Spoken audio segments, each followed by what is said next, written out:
G'day, today in episode 446 of Trent365, I asked the question, who are SPA conferences really for anyway?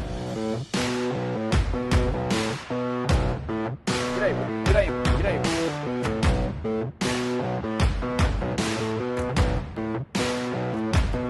So SPA conferences have been on my mind again a bit lately, and you would have seen me speak about it and write about it before in terms of the value of the events, the types of events that there are. And just a quick warning, this will be a bit of a longer post today because I actually want to try and get some answers from you. But I've also been speaking to a few organisers about speaking at their events for this year.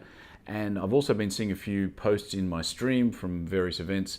And I got to say, I saw this one post the other day and it was just a photo.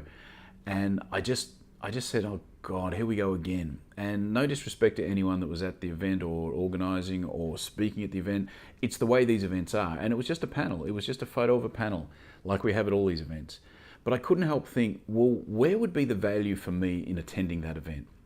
And don't get me wrong, I think for the more junior folks in the industry or maybe the newbies to the industry, these events and these formats probably make plenty of sense because there's stuff that they can learn. But my issue is that when I go to these events, more than half of the delegates at these events are not those people. They're more senior people. People who are either in senior positions or have been in the game for 10 years or more. And so what's the real value for them of being in an event like this, other than maybe just a bit of networking?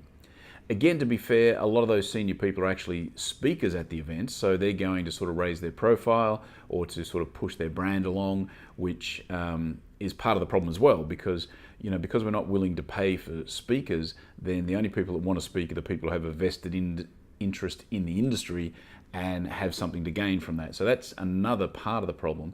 And look, I don't know exactly what the answer is. I'm participating in an event in Italy, in Sicily at the end of April called the Wellness Collective event. And what struck me about that one when I was asked to participate was that they have this thing called the Hot Seat Symposium, and they want me to be a panelist on that Hot Seat Symposium. I'm not even 100% sure how it works. I'm speaking to Naomi Chadley, who's one of the organisers, later tonight for the podcast. We'll get it up on the weekly podcast either tonight or maybe, today, this week or next week. And the reason I'm posting this a bit earlier today and spending a bit more time on this post is because I actually want to get some feedback from you so that I can ask Naomi some questions. So as of the time of posting, there's about 10 hours between now and when I'll speak to Naomi later tonight. So if you've got any feedback, any comments, any thoughts, suggestions, please let me know in the comments. And that's the thing that struck me about this event, was that they're trying to do something a bit different. As I understand it, basically you as a business or an individual go into the hot seat and the expert panel helps dissect your business or your problem and help you with real solutions. So it's real practical, tangible takeaways. And I'm not even sure if that's the right format either, but I love the fact that it's something different from what we've seen before. So I'm actually really excited to be a part of it. I'll put a link to that in the comments below as well if you want to check it out. So maybe that's one format. Maybe it is we just need to have more intense interviewers and moderators to not let panelists off the hook when they sort of throw them a softball question and they get a softball answer. Maybe that's a part of it. But of course, that relies on the panelists being willing to be interrogated a little bit, and that could be an issue.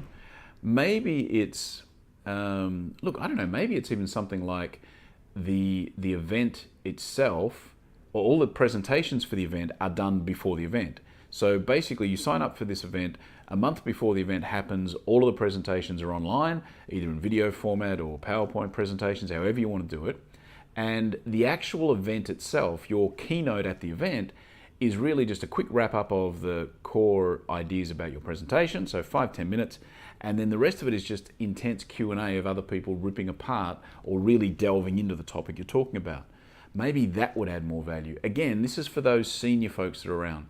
So again, I'm not sure of exactly the structure that we need to do. I do think that there's some serious flaws in our current SPA conference model. And again, this is not an individual event or a specific group of events. It's pretty much all of them. They're all pretty much the same. So I would love to hear your thoughts on what you think we should be doing at these SPA conference events. What would make you, particularly if you're a senior type person, I want to hear from you.